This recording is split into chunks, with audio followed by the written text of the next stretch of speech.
I'm really happy you're here today. Let me ask you a simple question. Have you ever told yourself, I'll practice my English later? Maybe after breakfast, maybe after work, maybe tomorrow, maybe next Monday. At first, those words sound completely harmless. You are not refusing to learn. You are only delaying it. But something very interesting happens. Tomorrow becomes another tomorrow. Next Monday becomes next month. And little by little, your English stays exactly where it is. Not because you are lazy, not because you are not smart, and definitely not because you cannot learn. Most people think procrastination is about being lazy. I don't believe that. I think procrastination is usually a conversation inside your mind. A very quiet conversation. One voice says, you should practice. The other voice answers, not now. The strange part is, the second voice almost always sounds reasonable. It never says, never study. Instead, it whispers, you've had a long day. You deserve some rest. You'll focus better tomorrow. You have plenty of time. And because those excuses sound so normal, we believe them. Imagine carrying a small backpack. The first day, it feels light. You barely notice it. The second day, someone secretly puts one tiny stone inside. You still don't notice. Then another stone, and another, and another. Every day, only one small stone. After a few weeks, the backpack feels heavy. You wonder, why am I so tired? Procrastination works exactly like that. One delayed lesson is only one stone. One missed speaking practice, another stone. One canceled study session, another stone. None of them feels important, but together, they become heavy. So today, I don't want to tell you to work harder. I don't want to tell you to wake up at 5 in the morning. I don't want to tell you to study for 3 hours every day, because that's not what most learners need. You don't need more pressure. You need less resistance. There is a big difference. Pressure pushes you. Resistance stops you. Our goal today is not to become a perfect learner. Our goal is to become someone who starts. Because successful English learners are not always the smartest people. Many of them simply became very good. At beginning, here is something I want you to remember. Every fluent speaker once knew almost nothing. They also forgot words. They also made mistakes. They also felt nervous. The only difference is that they kept showing up, even on ordinary days, especially on ordinary days. Think about brushing your teeth. You probably don't wake up every morning feeling excited. You don't wait for motivation. You simply do it. Not because it is fun, because it became part of your life. Imagine if English felt the same way. Not a special event, not a difficult mission, just something you naturally do. For a few minutes, every single day, that changes everything. Many learners ask, how can I stay motivated? I think there is a better question. How can I make starting so easy? How can I stay motivated? I think there is a better question. How can I make starting so easy that I don't need motivation? That question changes your whole approach. Imagine there is a large wooden door. It looks heavy. You push with all your strength. Nothing happens. Then someone quietly says, try turning the handle first. Sometimes we push harder when we should simply make the first step easier. Learning English is often like that. You don't need a stronger push. You need an easier beginning. Maybe today's beginning is only this. Open one page, read one sentence, repeat it twice. Smile, close the book. That's enough. Because something magical happens. After you begin, action creates energy. Waiting does not. Most people think energy comes first and action comes later. Real life is often the opposite. Small action creates new energy. That new energy creates another action. And before you realize it, you've already studied for 15 minutes without forcing yourself. Everything started with one tiny step. There is another reason why people keep delaying English. They are waiting for the perfect moment. They think, I'll start when life becomes less busy. I'll start after this project. I'll start after my exams. I'll start when I feel more confident. But let me tell you something important. The perfect moment is very good at hiding. You wait for it, you expect it, you imagine it, but it almost never arrives. Life is not designed to become completely quiet. There will always be work. There will always be messages. There will always be responsibilities. Some days, you will feel energetic. Other days, you will feel tired. That is normal. The mistake is believing that learning only happens on perfect days. Imagine a musician. Do you think they only practice when they feel inspired? Of course not. Some days, they feel excited. Some days, They don't, but they still pick up the instrument, not because they feel amazing, but because practice is part of who they are. English can become like that for you. Not something you have to force, something you simply return to again and again. Here's a small idea. Instead of asking, "When will I study English?" ask yourself, "When will English meet me today?" Maybe while making breakfast, maybe while washing the dishes, maybe during a short walk, maybe while waiting for your tea. Learning does not always need a desk. It does not always need a notebook. Sometimes it only needs your attention. Look around your room, choose one object, describe it in English. It doesn't have to be perfect. This chair is comfortable. The window is open. My phone is on the table. Simple, natural, real, that is practice. Many learners think small practice doesn't count, but they are wrong. Imagine filling a glass, one drop at a time. One drop looks tiny, almost invisible. But if you keep adding drops, the glass slowly fills.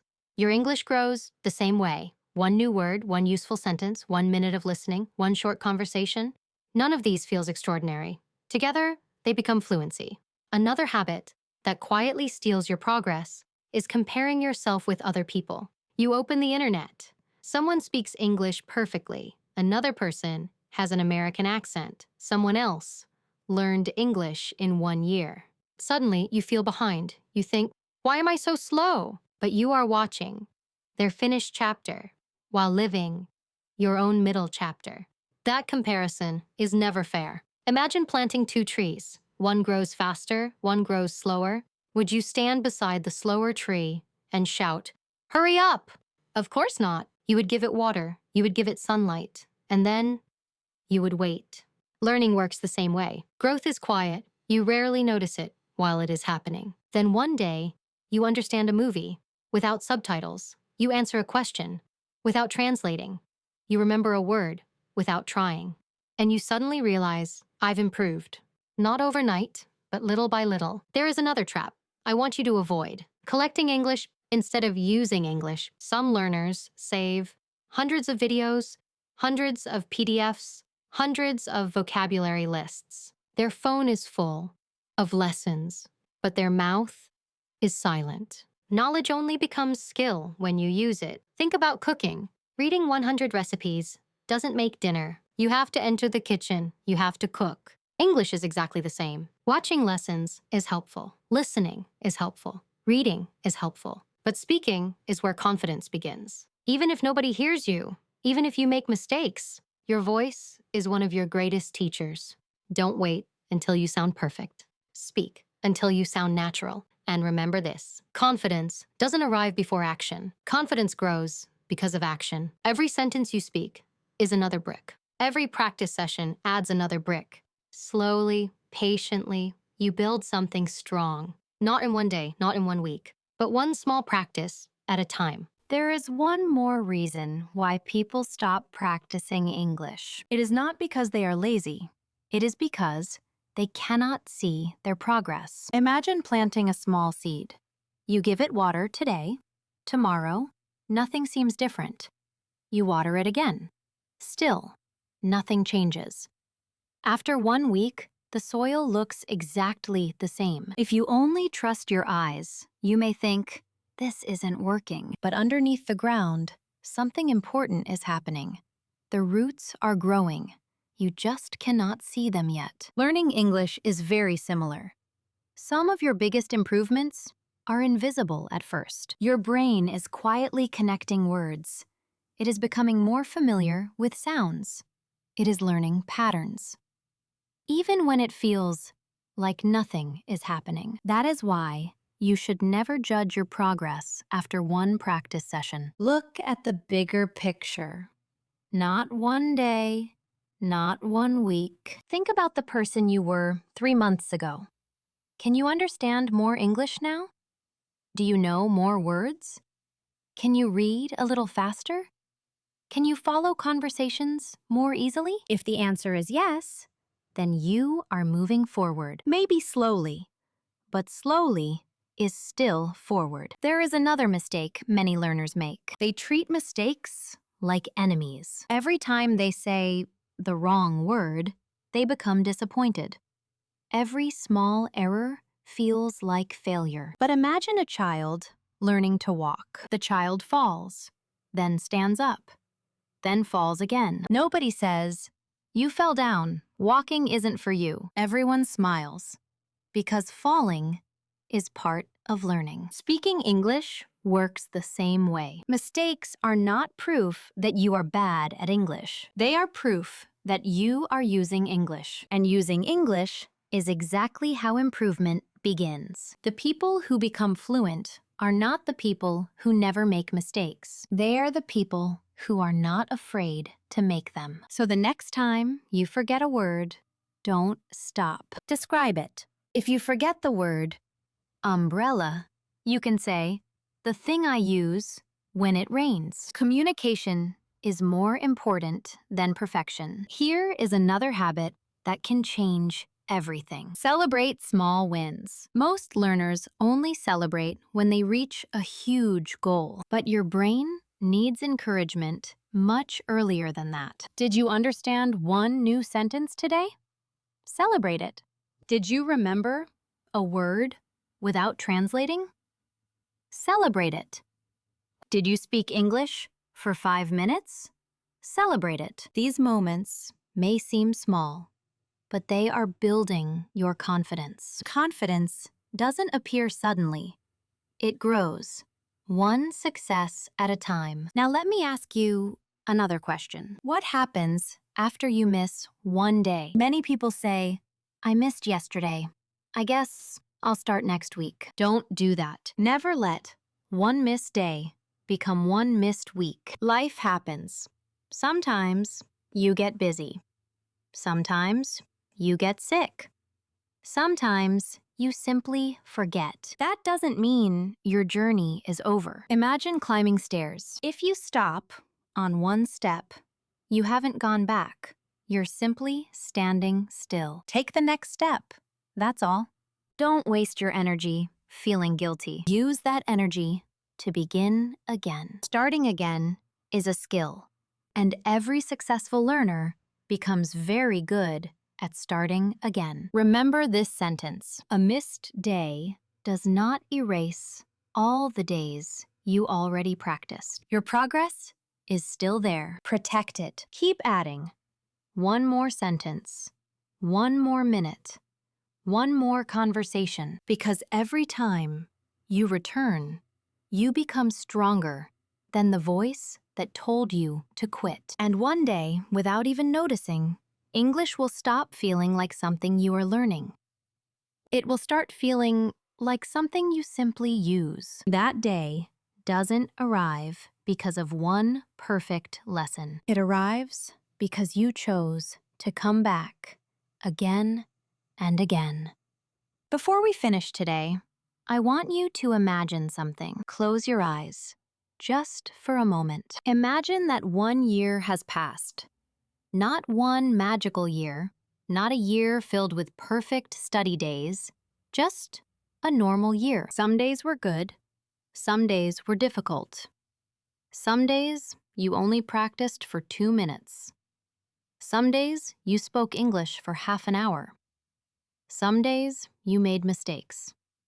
Some days you surprised yourself. Now ask yourself one question. Who are you after that year? You are not the person who waited. You are the person who began. That is the real reward. English is not only about learning new words. It is about becoming someone who keeps promises to themselves. Every time you practice, you are telling your brain, "I am someone who shows up." That sentence is more powerful than you think, because identity creates habits, and habits create results. Many people chase motivation. Very few people build identity. Say these words quietly. I am an English learner. Now say something even stronger. I am someone who practices English every day. Can you feel the difference? The first sentence describes a goal. The second sentence describes a lifestyle. And lifestyles last longer than motivation. So from today, stop asking, when will I become fluent? Instead, ask, What can I do today to become the kind of person who never gives up? Maybe the answer is one sentence.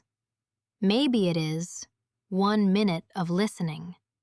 Maybe it is reading 1 page. Whatever it is, do it today. Not because it is a big achievement, because it is a vote for the person you want to become. Imagine building a house. Every brick looks ordinary.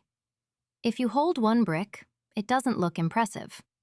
But after hundreds of bricks, a beautiful home appears. Your English is built the same way. 1 word, 1 sentence, 1 conversation, 1 practice session. Brick after brick, day after day. There is one final idea I want to leave with you. Do not measure your success by perfect days. Measure it by the days you almost didn't practice, but practiced anyway. Those are the days that change your future. Anyone can study when they feel excited. Real growth happens when you quietly continue, even without excitement.